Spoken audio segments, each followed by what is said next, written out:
আওয়ামী লীগকে নিশ্চিহ্ন করা যাবে না। সেই জন্যই তো যারা যখনই তারা ভয় পাচ্ছে তখনই তারা একত্রিত হয়ে স্টেটমেন্ট দিচ্ছে। বর্তমান যে প্রেক্ষাপট সেখানে তো মানুষ মানে খুব উদ্গ্রীব হয়ে আছে, দেশের মানুষ তো ভালো নেই, এটা তো আমরা বুঝতে পারি। কিন্তু আওয়ামী লীগে তো সেরকম কোনো দিক নির্দেশনা বা কোনো কর্মপন্থা এরকম তো কোনো কিছু না আছে দেশের ভেতরে, না আছে দেশের বাইরে। ফলে কর্মীদের ভেতরে কি হতাশা আপনারা দেখতে পান?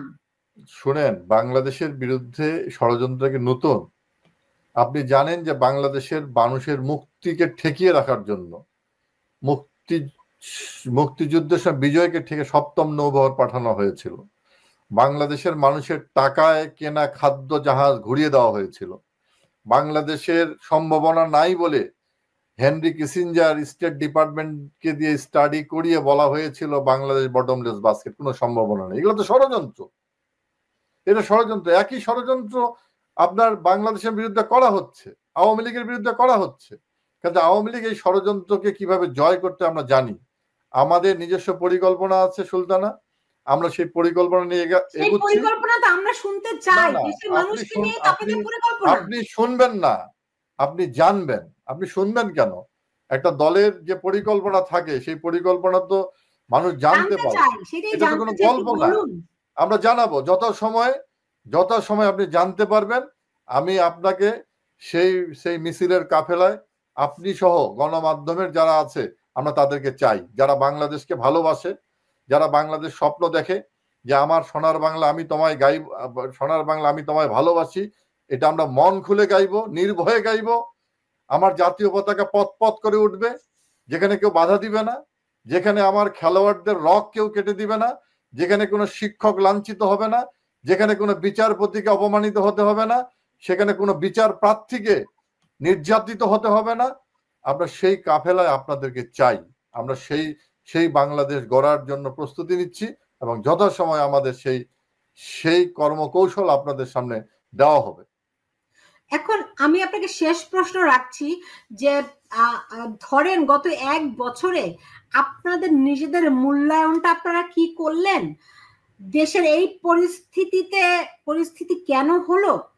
ষড়যন্ত্র ঠিক আছে আপনি ধরেন, কিন্তু সব দেশেই যুগে যুগে ষড়যন্ত্র থাকে, তবু কেন কোন জায়গাগুলোতে ঘাটতি হয়েছিল এবং সামনে সেই ঘাটতিগুলো কিভাবে অ্যাড্রেস করা যাবে, এগুলো নিয়ে আপনাদের নিজস্ব কোনো মূল্যায়ন, পরিকল্পনা, দিক নির্দেশনা এগুলো আছে কিনা? ডেফিনেটলি আছে আমাদের মধ্যে। অবশ্যই আমরা এগুলো নিয়ে আমরা আলোচনা করি আমাদের মধ্যে। আমরা রাজনৈতিক দল হিসাবে আমাদের যারা হচ্ছে এখানে স্টেক হোল্ডাররা আছে আমাদের দলের, তাদের সঙ্গে আমরা সলা পরামর্শ করছি। বাংলাদেশ আওয়ামী লীগ তো একটা ছোট দল না, অনেক বড়। তাদের সঙ্গে আমরা আলাপ আলোচনা করছি এই পরিস্থিতিতে বাংলাদেশের আওয়ামী লীগের মধ্যে কি কি দুর্বলতা ছিল সেই দুর্বলতা নিয়ে পর্যালোচনা করছি। আগামী দিনে বাংলাদেশকে কিভাবে মানুষের জন্য একটা শান্তির নিবাস করা যায়, কিভাবে অসাম্প্রদায়িক চেতনা যেটা বাংলাদেশের মানুষ এত কিছুর মধ্যে ধারণ করে আছে সেটাকে কিভাবে বাস্তবায়ন করা যায়, কিভাবে সকল ধর্ম বর্ণের মানুষের একটা সহাবস্থান নিশ্চিত করা যায়, কোন পন্থায় করা যায়, এই রকম দখলদারের হাত থেকে কিভাবে বাংলাদেশকে উদ্ধার করা যায়, এগুলো নিয়ে আমরা চর্চা করছি, আমরা আলোচনা করছি। আমি তো আপনাকে বললাম খুব অল্প সময়ের মধ্যেই আমরা সে দিক নির্দেশনা দিব। আমি আশা করি গণমাধ্যমের কর্মী সহ বাংলাদেশের সর্বস্তরের মানুষ সেই মিছিলের কাফেলায় আমরা পাবো। কারণ বাংলাদেশ আওয়ামী লীগ এত সমালোচনার মধ্যে, এত ষড়যন্ত্রের মধ্যেই দেশকেই ভালোবেসেছে, বাংলাদেশের মানুষকে ভালোবেসেছে। আমাদের বড় সম্পদ হচ্ছে বাংলাদেশের মানুষের ভালোবাসা। দেশের মানুষ কি ভালোবাসেনি তাদেরকে? দেশের মানুষ তো আমাদেরকে ভালোবেসেছে বলেই আমরা বারবার ফিরে এসেছি। বাংলাদেশের মানুষের অসাম্প্রদায়িক চেতনা লালন করে বলেই তো বাংলাদেশ আওয়ামী লীগ বারবার ফিরে এসেছে। বাংলাদেশ আওয়ামী লীগ যখনই এসেছে তখনই বাংলাদেশের মানুষ কিছু না কিছু পেয়েছে। বাংলাদেশ আওয়ামী লীগ ছাড়া এই দেশকে কেউ কিছু দিতে পারে নাই। তার তো প্রমাণ যে বিশ্ব মসনদে যাকে উপস্থাপন করা হয়েছিল এই দখলদার ইউনুস গংকে, তারা তো আসলো এই 11 মাসে আমরা কি দিয়েছে? কোথায় শান্তির নোবেল? কোথায় তার বুদ্ধি? তিনি তো এখন চাঁদাবাজে পরিণত হয়েছেন। আমরা এতদিন দেখলাম বিএনপি নামক একটি দল মামলা চাঁদাবাজ হিসেবে খ্যাতিরঞ্জক। এখন তো যিনি স্বয়ং মূল চেয়ারে বসে আছেন, তিনি তো তার অ্যাকাউন্ট নাম্বার দিয়ে বলেন যে এখানে চাঁদা ঢালো।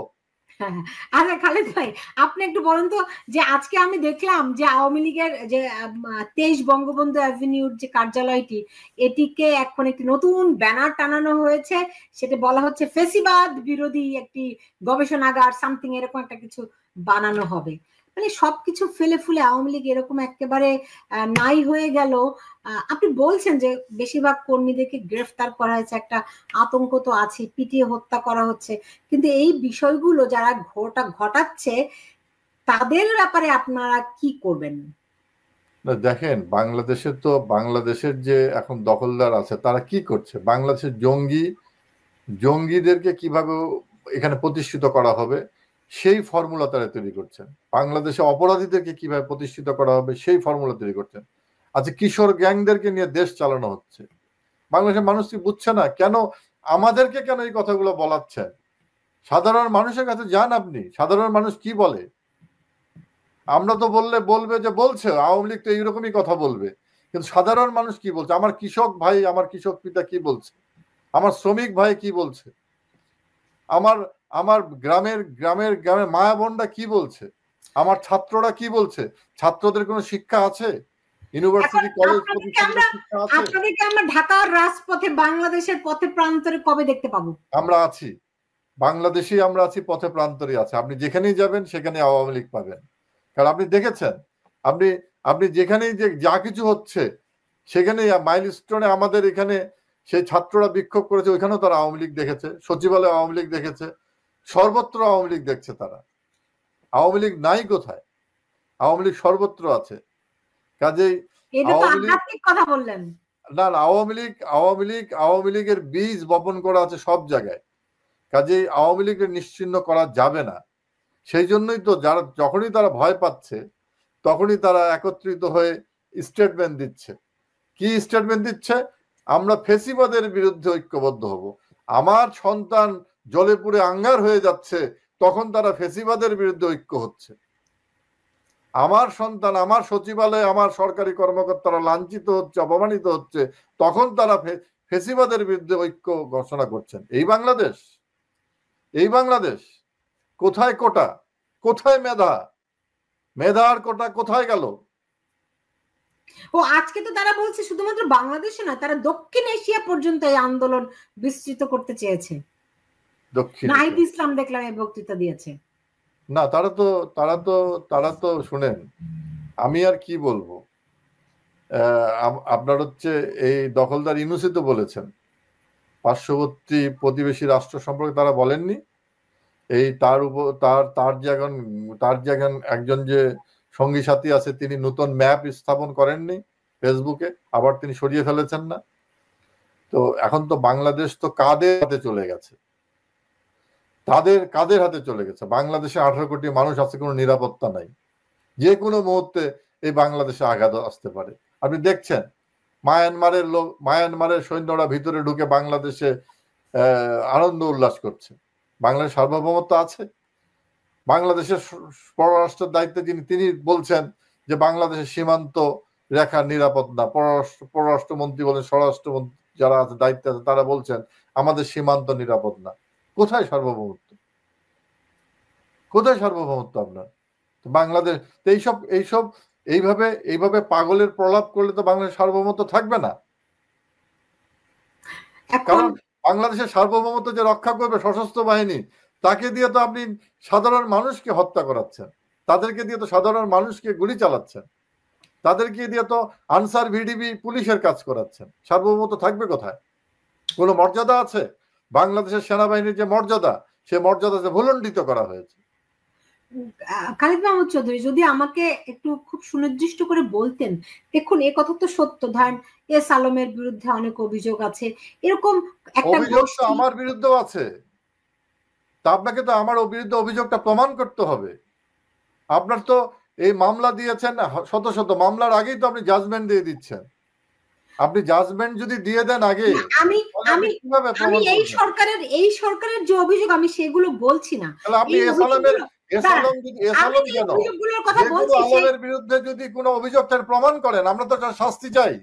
কেউ যদি এই কাজ করে থাকে, দেশের দেশের স্বার্থ বিরোধী কেউ যদি কাজ করে থাকে, এটা তো আওয়ামী লীগ তো সব থেকে বেশি আগে চায়। এই তার বিচার এবং শাস্তি আওয়ামী লীগ আগে চায়। তার মানে কি বলছেন যে এস আলম কোনো অপরাধ করেনি? আমি তো এটা বলছি না। একজন একজন একজন ব্যবসায়ীকে আমি তো এইভাবে বলতে পারি না, কিন্তু সে যদি অপরাধ করে থাকে তার বিরুদ্ধে অভিযোগ আনা হবে, তার বিরুদ্ধে প্রমাণ করা হবে, তার বিরুদ্ধে শাস্তির ব্যবস্থা করা হবে। আমলে যেহেতু এস আলমের বিরুদ্ধে ব্যবস্থা নেওয়া হয় নাই, তার মানে হচ্ছে গিয়ে তিনি কোনো অপরাধ করেননি। আপনি এস আলমের বিরুদ্ধে ব্যবস্থা নেওয়া হয়নি, আপনি কেন করবেন? আজকে আওয়ামী লীগ যে করছে তার বিরুদ্ধেই তো আপনি মামলা দিয়ে দিচ্ছেন। আমি ইউনূস আমলের কথা বলছি না। আপনি দেখুন, আওয়ামী লীগ আমলেই তো পত্রপত্রিকাগুলোতে প্রতিবেদন এসেছে যে এস আলম কোটি কোটি টাকা পাচার করেছে, রাইট? আপনার আপনার আপনার হচ্ছে বাংলাদেশে কি আপনার যারা যারা অপরাধ প্রমাণিত হয়েছে তাদের বিরুদ্ধে হয়নি? হলমার্কের কেলেঙ্কারির জন্য সেখানে তার বিরুদ্ধে ব্যবস্থা গ্রহণ করা হয়নি? আওয়ামী লীগের এমপিদের বিরুদ্ধে দুদকে মামলা হয়নি? হয়েছে কিনা বলেন আপনি? না, হয়েছে। হয়েছে। তাহলে তাহলে আপনি এইভাবে বললে তো হবে না। বাংলাদেশের শুনে, বাংলাদেশের যে অর্থনীতি, সেই অর্থনীতির সিংহভাগ বেসরকারি অর্থনীতি, প্রায় 80 থেকে 85% অর্থনীতি। সরকারি অর্থনীতি কত পার্সেন্ট? তাহলে বাংলাদেশের অর্থনীতিকে ধ্বংস করে দিয়ে বাংলাদেশকে আপনি কোথায় নিতে চান? কিন্তু অনেকে তো বলেন যে বাংলাদেশের যদি অর্থ পাচার হয়ে যেত তাহলে বাংলাদেশ কি পদ্মা সেতু করতে পারতো? বাংলাদেশের যে অর্থ পাচার হয়ে যেত তাহলে এইরকম যোগাযোগ কক্সবাজার থেকে তেতুলিয়া পঞ্চগড় পর্যন্ত রেল লাইন হতো, 4 লেন 6 লেন রাস্তা হতো, এই স্কুল কলেজ মাদ্রাসার সুন্দর সুন্দর ক্লাসরুম হতো, ভবন হতো, এতগুলা বিশ্ববিদ্যালয় হতো। বাংলাদেশের অর্থনীতি যদি পাচার হয়ে যায়, ধ্বংস হয়ে যায়, তাহলে কি বাংলাদেশের মানুষের জীবন মান এই জায়গায় যেত? না। তারপরেও যে হচ্ছে না, ফাইন্যান্সিয়াল সেক্টরে যে অনিয়ম ছিল না, আমি তো বলবো না যে না ছিল না, ডেফিনেটলি ছিল, কিন্তু সেটার বিরুদ্ধে তো ব্যবস্থা নিতে হবে। একটা তো শুনেন, একটা দখলদার বাহিনী যে কাজটা করতে পারে, একটা গণতান্ত্রিক নির্বাচিত সরকার সেটা করতে পারে না। একটা নির্বাচিত সরকার সংবিধানকে সংরক্ষণ করতে হয়, আইন কানুন নীতিমালা বিধিমালা অনুসরণ করতে হয়। এখন তো ইচ্ছা করলেই একটা নির্বাচিত সরকার আপনি রাতারাতি তার ক্যাপিটাল পানিশমেন্ট দিতে পারেন, তার একটা প্রক্রিয়া আছে। সেই প্রক্রিয়াগুলো আপনি অনুসরণ করতে দিতে হবে। তো আপনি তো একদম আপনি স্ক্রিনের সামনে দাঁড়িয়ে যদি বলে দেন বিচার করেন নেই কেন, এটা তো কোনো কথা না, এটা তো কোনো কথা না। যেমন আপনার কোটার বিরুদ্ধে যে পদক্ষেপগুলো নেওয়া হয়েছিল, আপনি যেটা হাইকোর্টের একটা রিটের বিরুদ্ধে যে আবেদন সরকার করেছে, এখন তো সরকার তো নির্বাহী আদেশ দিতে পারে না। সর্বোচ্চ আদালতের বিরুদ্ধে কি নির্বাহী আদেশ চলে না, তো সেটা নিয়ে রাজনীতি করা হয়েছে। কিন্তু অন্যায় অনিয়মের একটা বিরাট পারসেপশন যে আওয়ামী লীগ সরকারের বিরুদ্ধে তৈরি করা হয়েছিল, না বিরাট পারসেপশন তৈরি করা হয়েছিল। তা আমার কথা হচ্ছে, যদি আওয়ামী লীগ অপরাধ করা থাকে, যদি সেই পারসেপশন যদি সঠিক হয়ে থাকে, তাহলে এই 11 মাসের যথাযথ প্রক্রিয়ার মধ্য দিয়ে কেন সেগুলো আপনার সামনে আনা হচ্ছে না? কেন 26 লক্ষ ভারতীয় যে মানুষ বাংলাদেশে ঢুকে পড়েছে, কাজ করছে, তাদেরকে কেন তালিকা প্রকাশ করা হচ্ছে না? কেন ভারতের সঙ্গে যে অনৈতিক চুক্তিগুলো আওয়ামী লীগ সরকার করেছে বলা প্রচার করা হয়েছে, সেই চুক্তিগুলো কেন বাতিল করা হচ্ছে না? কেন জনসমক্ষে আনা হচ্ছে না? আমি তো জানতে চাই। আপনি আমাকে বলেন, আমি এটা জানতে চাই, আমাকে জানান আপনি।